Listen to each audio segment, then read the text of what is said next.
નમસ્કાર. આપણી આજની ચર્ચાનો વિષય છે ધીરજ અને પરિણામ, નવલકથાનો 40મો ભાગ. આ ભાગના કેટલાક અંશો પર આપણે ઊંડાણપૂર્વક વાત કરીશું. હા, અને આ ભાગમાં જે પારિવારિક સંઘર્ષ છે, બાળકના ભણતર અને દેખભાળની પ્રાથમિકતાઓ અને એની સાથે વારસાના મુદ્દા કેવી રીતે જોડાય છે, એ ખરેખર રસપ્રદ છે. બરાબર. મુખ્ય પાત્રો જોઈએ તો શાંતિ છે, એમના પતિ મણિભાઈ, દીકરી રૂખી જે ભણવામાં હોશિયાર છે, અને નાનો દીકરો લાલો. સાથે શાંતિના પિયર પક્ષના સભ્યો પણ છે, ભાઈ મનસુખભાઈ અને પિતા બાપુજી. તો ચાલો જોઈએ કે આ પ્રકરણમાં સંબંધો, નિર્ણયો અને પછતાવાની કેવી ગતિવિધિઓ ચાલે છે. શરૂઆત કરીએ શાંતિના અહેસાસથી. એને ખબર પડે છે કે એની જીદ કેટલી મોંઘી પડી. મણિભાઈએ તો એની જાણ બહાર જ વસિયતનામું બનાવી દીધું. હા, અને મણિભાઈના શબ્દો પણ સીધા છે.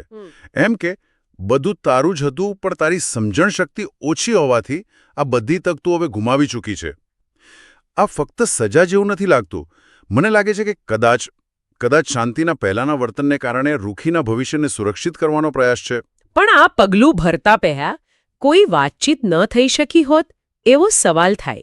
કદાચ થઈ શકી હોત, પણ એ સમયે પરિસ્થિતિ એવી હશે. જો કે શાંતિ જે અનુભવે છે, પેલી લાચારી કે હવે વહુની મુરાદ પૂરી નહીં થાય, એ એની સ્થિતિ સ્પષ્ટ કરે છે. અને એ જ હતાશામાં, ગુસ્સામાં રૂખી ગમે તેટલું સમજાવે, વિનવે, શાંતિ સાંભળવા તૈયાર જ નથી. પગ પછાડીને વામુચ પિયર જવા નીકળી ગઈ. આ એના ગુસ્સાની તીવ્રતા બતાવે છે. અને પાછું આ બધા માટે દોષ કોને આપે છે? રૂખીને. કે છે આ બધું તારા કારણે જ થયું છે. આ તો બિલકુલ યોગ્ય નથી. શાંતિનો ગુસ્સો એને સાચું ખોટું જોતા રોકી રહ્યો છે. રૂખીની જે મનોદશા હશે એ સમયે, મણિભાઈની ચૂપકીદી, આ બધું પરિવારમાં સંવાદ કેટલો તૂટી ગયો છે બતાવે છે. હા, જાણે એકદમ આવેશમાં લીધેલો નિર્ણય, કોઈ વિચાર નહીં. બિલકુલ. પછી તે પહોંચે છે પિયર. પિતા અને ભાઈ સામે રડે છે, આખી વાત કરે છે, ઝઘડાની વાત, લાલાની સંભાળ માટે રૂખીનું ભણતર રોકવાની એની જે જીદ હતી એની વાત, અને છેલ્લે પેલું વસિયતનામું. અને એને આશા શું હતી કે પિયરમાં એને સહારો મળશે, એની વાતને સમર્થન મળશે. પણ ત્યાં તો વાર્તામાં વળાંક આવે છે. બાપુજીની પ્રતિક્રિયા એ તો ધાર્યા બારની હતી. હા, એ બહુ મહત્વનું છે. બાપુજી શું કહે છે? બેટા, આટલી વાતમાં રીસામણે ન અવાય. રૂખી બેટી ભણવામાં હોશિયાર છે. એનો અભ્યાસ અટકાવવે એ યોગ્ય નથી. મણિલાલ સમજદાર વ્યક્તિ છે. મતલબ કે દીકરીનો પક્ષ લેવાને બદલે એમણે સિદ્ધાંતની વાત કરી, વ્યવહારુ સમજણ બતાવી, જે ખરેખર પ્રશંસનીય છે. ચોક્કસ. આંધળો મોહ નહીં, પણ સાચી સલાહ. અને આ બાપુજીના વલણની સરખામણીમાં એના ભાઈ મનસુખભાઈનો વિચાર જુઓ. એ શું વિચારે છે? આ તો સોનાના ઈંડા મુક્તિ મરઘીને બહેન બા ઠોકરાવીને આવ્યા છે. હા, એના માટે બહેનની લાગણી કે પરિસ્થિતિ કરતાં આર્થિક લાભ નુકસાન વધુ મહત્વનું છે. આ તફાવત ઘણું બધું કહી જાય છે. એક તરફ સિદ્ધાંતવાદી વિચારધારા, બીજી તરફ સ્વાર્થ. બરાબર. પેઢીઓ વચ્ચેના મૂલ્યોનો તફાવત પણ દેખાય છે. અને શાંતિ માટે તો આ બેવડો આઘાત હતો. સાસરેથી તો નીકળી આવી, પણ પિયરમાં પણ આવો પ્રતિભાવ. એટલે હવે ખરેખર ભાંગી પડે છે. એને સમજાય છે કે પોતાના જ ગુસ્સામાં, પોતાની જીદમાં એ કેવી ફસાઈ ગઈ છે.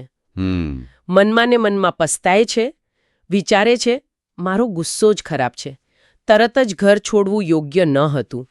હવે પાછું આગિયોલ જવું કેવી રીતે? એની સામે મોટો પ્રશ્ન છે. ક્યાંયથી ટેકો નથી. અને આ જ કદાચ વાર્તાનો મુખ્ય બોધ છે, અથવા આ ભાગનો સાર. ગુસ્સામાં, આવેશમાં, જીદમાં લીધેલા ઉતાવળિયા નિર્ણયો, એના પરિણામો કેવા હોઈ શકે છે. અને વાર્તાનું શીર્ષક પણ એ જ કહે છે, ધીરજ અને પરિણામ. બરાબર. શાંતિમાં ધીરજનો અભાવ દેખાયો, અને હવે પરિણામ ભોગવી રહી છે. ટૂંકમાં કહીએ તો શાંતિની પોતાની પસંદગીઓ, એનો ગુસ્સો, એની જીદ, એના કારણે એણે વારસો પણ ગુમાવ્યો અને પરિવારનો ટેકો પણ. હા, બધું જ ગુમાવ્યું. આ આખી વાત પરથી એક વિચાર આવે છે. આપણા જીવનમાં પણ આવું નથી થતું? ગુસ્સો અને જીદ ક્યારેક સંબંધો અને ભવિષ્ય પર કેવી ખરાબ અસર પાડી શકે છે. સાચી વાત છે. જો શાંતિએ થોડી ધીરજ રાખી હોત, થોડી સમજણ વાપરી હોત, તો કદાચ પરિસ્થિતિ સાવ જુદી હોત, ખરું ને? ચોક્કસપણે. આ એક મુદ્દો છે જેના પર દરેકે વિચારવું જોઈએ. અને હા, યાદ રાખજો કે આ તો એક લાંબી વાર્તાનો માત્ર એક નાનો હિસ્સો છે. આગળ શું થશે એ જાણવા માટે તો આપણે રાહ જોવી પડશે. જેમ લેખક કહે છે, વાર્તા ક્રમશઃ ચાલુ છે. બરાબર. આવતા અંકની રાહ જોઈશું.